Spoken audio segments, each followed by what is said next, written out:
자, 여러분 지금 뒤에 영상 보시죠. 118D 하체를 시작함에 앞서 왜 이런 게 있냐라고 물으시겠지만 사실 118D가 그렇게 인기 있는 차종도 아니고요. 그리고 또 뭐 저희가 또 뭐 딜러십에서 협찬을 받았기 때문에 좀 더 뭐 자연스럽게 풀려고 하는 의지 살짝 있죠. 네, 다 눈치채셨겠지만 지금 보시는 것처럼 내일 나가는 본편을 보면요, 어마어마합니다. 앞으로 지금부터 볼 하체 오리기는 118D의 빙산의 일각이에요. 본편에서 끝장납니다. 118D의 진가가 나오는 거죠. 그리고 하체 오리기를 시작하기 전에 짧게, 이건 사실 PPL은 아니에요. 뭐 돈 받고 이런 거 아닙니다. 오해하지 마시고, 제가 써봤는데 너무 좋기 때문에 여러분들한테 꼭 써봐요. 여러분, 제가 메가스마일 칫솔 여러 번 설명했잖아요. 활성탄과 탄성 개수와 디자인, 구더드 뭐 디자인상 받고 뭐 난리도 아니잖아요. 이거 쓰면서 나쁘다고 하는 사람이 한 명도 못 봤거든요. 근데 간단하게 설명드릴게요. 이 자료를 보시면 제가 뭐 광고하거나 메가스마일의 자료가 아니라 입 안에서 나는 구취 증세의 85%는 다 구강 안에서 생겨요. 위에서 올라오는 것도 있죠. 근데 대부분은 구강 안에서의 생기는 것들이 약 85%, 80%가 넘고요. 그 중에 50% 정도는 혓바닥에서 나는 거예요. 혓바닥에서. 그래서 양치를 되게 잘하는 것도 중요한데, 보통 우리 양치질하고 그 칫솔로 이렇게 혀 닦잖아요. 근데 그게 그렇게 잘 안 닦이고 혀 안에 있는 이물질이나 그 박테리아가 칫솔에 곰팡이를 또 유발시킬 수가 있다고 해요. 그래서 요걸 가지고 혀를 긁어요. 근데 저는 제가 실험할 때는 칫솔질을 하고 남아있는 치약 거품이 있을 때 이걸 긁으면 그 청결감이 끝장나는데, 그렇게 하면 치약이 여기에 묻게 되고 거품과 함께 이게 있으면 깨끗하게 소독이 안 돼서 얘를 오래 못 쓰니까 다 헹구고 나고 입안에 치약 거품이 안 남은 상태에서 한 5번, 4번 정도를 긁어주는 거죠. 그랬을 때 깨끗한 흐르는 물에 얘를 헹구면 한 달 정도 쓸 수 있어요. 그리고 얘를 잘 활용하면 입냄새 및 구강의 박테리아를 70% 이상을 제거할 수 있습니다. 담배 많이 피는 사람, 커피 많이 마시는 사람, 와인 많이 마시는 사람, 영업하는 사람, 이 좋은 칫솔로 칫솔질 잘하고 혀 클리너로 잘만 긁어주면 진짜 입냄새 많이 안 납니다. 저도 직접 실험해봤고, 여러분들이 이걸 써보시면 혓바닥 안에 이 미세한 뭐 혀의 구조가 되게 복잡하잖아요. 왜 좋을 수밖에 없는지를 직접 알 수 있어요. 이거 이렇게 좋은 거 어디서 사냐고요? 로보스몰에서 팔아요. 저희 로보스 인더스트리 사이트에 들어오셔서 로보스몰, 노인스몰이나 로보스몰 치면 굉장히 저렴하게 팝니다. 그래서 이거 하나를 사시면 10,000원도 안 해요. 6,000~7,000원 저렴한 금액이니까 이걸 사시면 4개월 쓸 수 있어요. 3개를 묶어서 사면 1년은 이상 없이 쓸 수 있다라는 거죠. 한번 써보면 입냄새에 탁월한 효과가 있다는 걸 알게 되고, 냄새뿐만이 아니라 박테리아를 제거하기 때문에 건강에도 되게 이점이 있으니까 꼭 한번 노인스몰에서 구매해서 사용해 보시면 좋겠습니다. 그리고 노인스몰에서 사기 싫은 사람들은 네이버에 검색하시면 또 다 나옵니다. 근데 저희가 좀 잘 팔고 있으니까 저희 몰에서 구매하시면 더 좋겠죠. 자, 그럼 지금부터 118D 하체 오리기 들어가도록 하겠습니다. 박수요.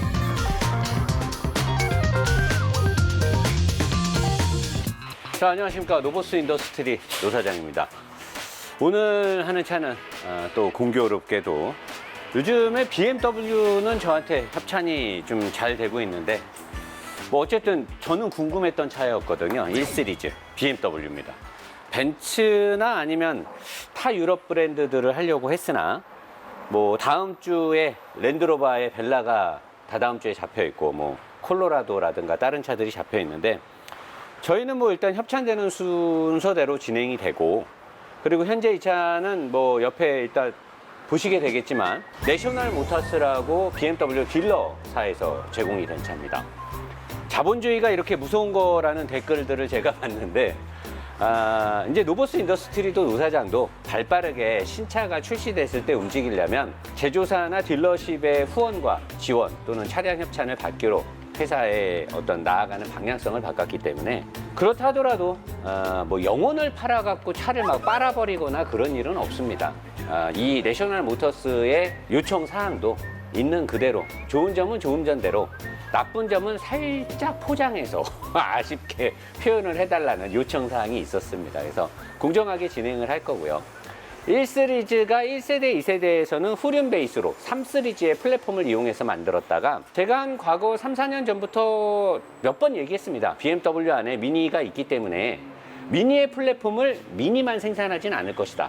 이 1시리즈는 완벽하게 미니의 UKL2 플랫폼을 활용을 해가지고 제가 봤을 때는 미니는 미니대로 얘는 얘대로 BMW의 맛이 그대로 있습니다. 일단 이 차는 엔진이 앞에 있는 전륜 모델의 해치백 스타일인데도 불구하고 무게 배분에서 굉장히 밸런스가 좋다라는 걸 느껴요. 노 사장이 늘 리뷰를 하면서 주장했던 밸런스의 미학.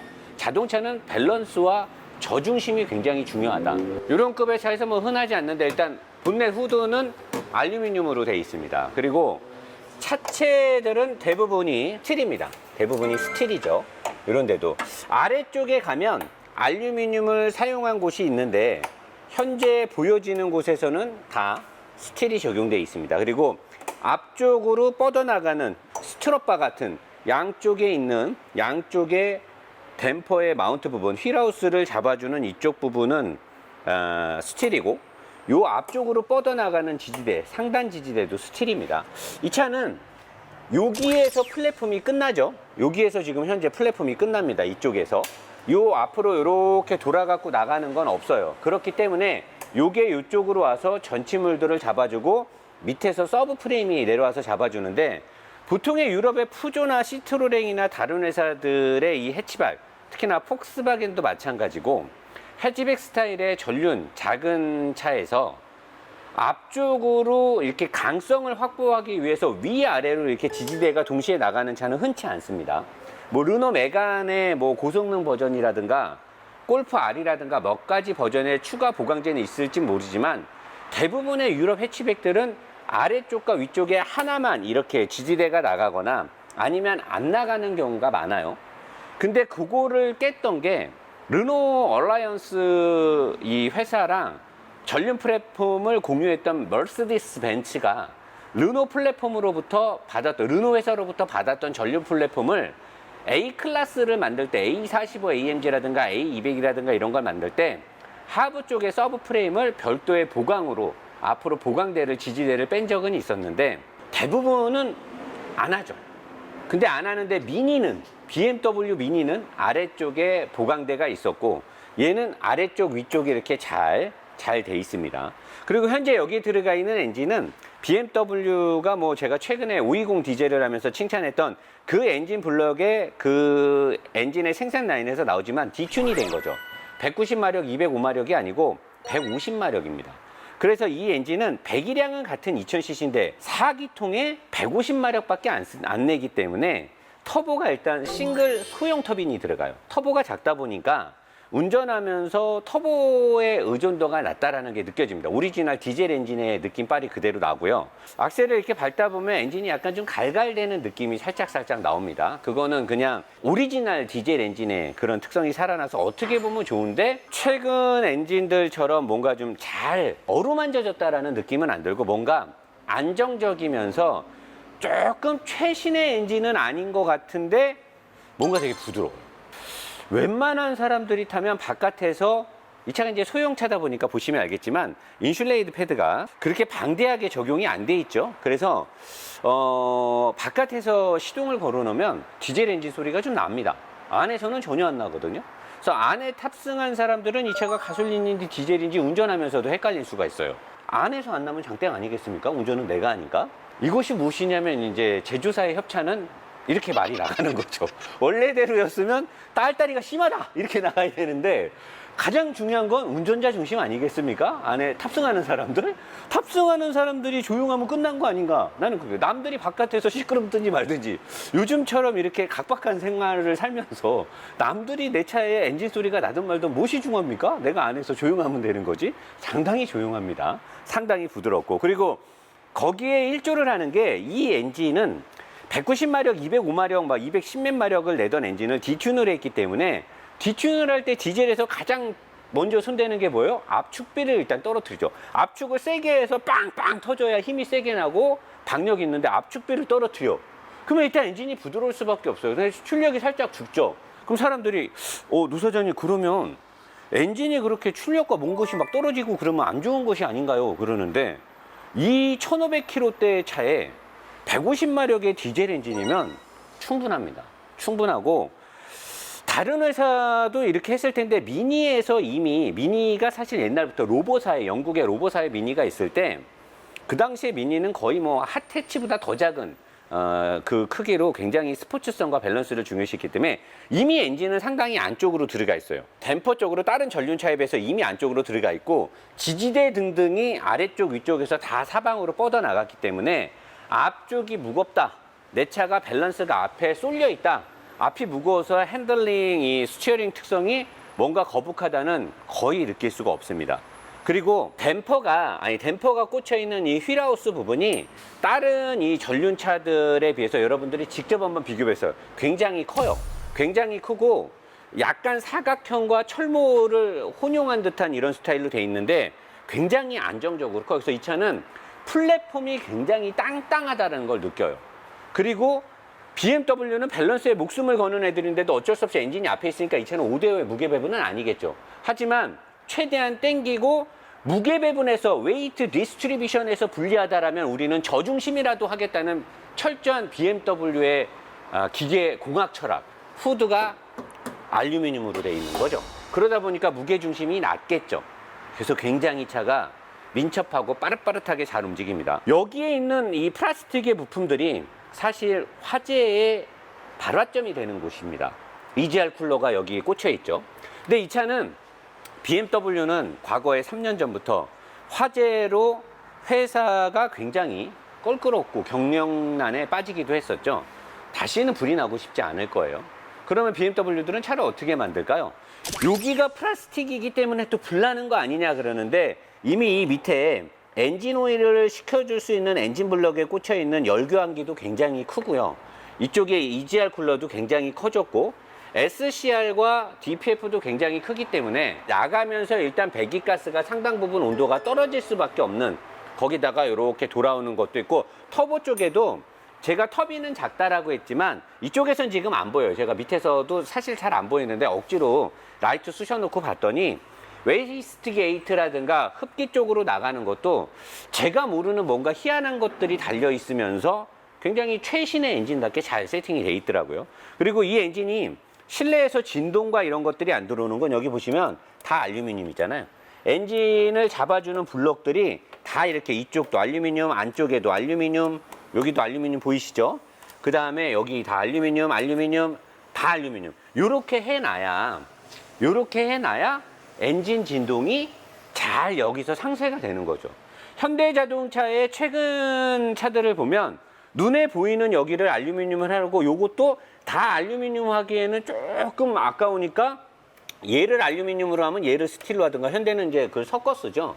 물론 이제 단가가 얘보다 차값이 낮지만 제가 봤을 때 뭐 신형 소렌토라든가 산타페나 이런 차의 전체적인 그 구성의 제조 단가나 생산 단가를 봤을 때 뭐 내가 이걸 가지고 지금 BMW 5 시리즈의 7천만 원짜리랑 딱 이렇게 비교를 해버리면 야, 노사장 그거 너무 억지 아니냐. BMW는 7천만 원인데 얘는 사실 4천만 원 전후로 팔리잖아요. 얘는 지금 옵션이 더 좋은 모델이라 4천 중반인데 할인받고 사면 4천이나 4천 초반이니까 그렇게 따졌을 때는 오히려 우리나라에서 관세가 적용되고 뭐 수입차에 대한 핸디가 있음에도 불구하고 오히려 이런 구성품들에 대한 투자와 생산과 설계 공학은 훨씬 더 이제 수입차들이 잘하는 게 아닐까. 옛날에는 이제 수입차가 다 좋은데 근데 비싸잖아 이렇게 얘기를 했는데 지금은 이렇게 다 해놓고 별 차이가 없다. 물론 체급은 차이가 나죠. 대신에 체급 차이는 브랜드 밸류로 퉁칠 수 있는 거잖아요.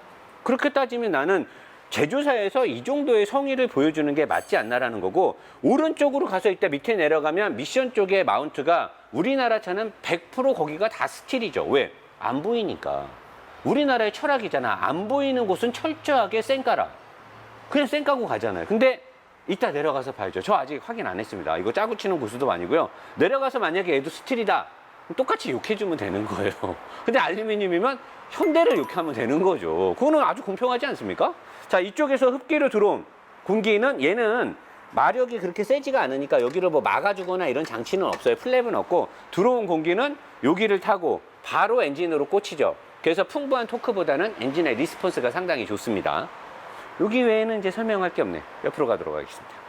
자, 옆에 와서 역시 BMW가 만들면 다르다는 것에 표본을 제가 쑥 한번 읊어보도록 하겠습니다. 일단은 차체를 바닥 쪽에서 봤을 때 여러분 지금 위에 페인팅이 돼 있어서 티가 안 나는데 뭐 실리콘이라든가 뭐 이거 도포 그 다음에 실링 본딩 거의 다 돼 있죠. 안 돼 있는 데가 없어요. 완전히 이렇게 다. 그러니까 그 위에 페인팅까지 다 입혀놔가지고 이렇게 해놨을 때는 진짜 바닷가는 어디 갔을 때 웬만해서는 뭐 부식도 안 될 것 같고 정말 꼼꼼하잖아요. 뭔가 되게 성의 있게 작업을 해놓은 이런 것들은 이제 현대자동차에 생산직에 계신 분들하고 의선이 형이라고 하면 안 되죠. 우리 정의선 부회장님께서 수석 부회장님께서 앞으로 저는 이제 현대자동차로부터 차를 협찬받아야 되거든요. 우리 정의석 수석 부회장님 필승 열심히 하도록 하겠습니다. 자, 저 부회장님 이거 좀 보시죠. 지금 상당히 이렇게 꼼꼼하게 잘 돼 있지 않습니까? 이런 식으로 거의 이렇게 다 발라놔야지 차가 이제 부식도 잘 안 되고 이물질 했을 때. 그리고 전륜 구동의 한계. 앞쪽에 너무 무겁기 때문에 이 앞쪽에 나가는 것들은 다 알루미늄이죠. 여기 보시면 여기 범퍼 레일 등등 해서 다 이렇게 알루미늄. 여기도 이제 알루미늄으로 여기 앞으로 나가는 지지대. 서브 프레임의 보강 지지대도 이렇게 싹 다 알루미늄으로.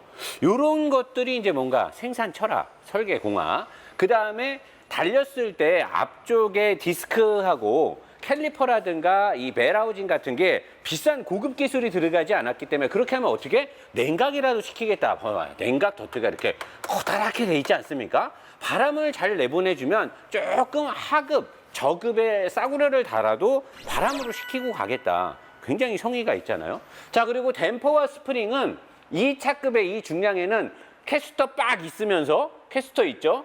그리고 서스펜션이 앞으로 쫙 밀었기 때문에 서스펜션의 삼각지 끝에 삼각형의 꼭지점하고 댐퍼의 꼭지점이 정확하게 캐스터 각을 유지를 시켜주죠. 그러면 직진 안전성이 되게 좋아졌죠. 핸들 복원력 좋아지고 이 차급에 굉장히 어울리지 않는 과유불급의 커다란 댐퍼가 있어요. 이렇게 해놓으면 승차감이 고급질 수밖에 없죠. 왜? 어마어마한 너클함이 알루미늄이잖아요. 이 알루미늄에 댐퍼를 꽂아버렸기 때문에 로우암 서스펜션이 여기도 롤 방식이고 여기도 롤 방식을 썼죠. 양쪽에 이렇게 롤 방식을 쓴다라는 건 어떤 차들이 이렇게 한다 그랬어요. 제가 전륜이지만 스포츠성에 목숨 거는 애들 누구?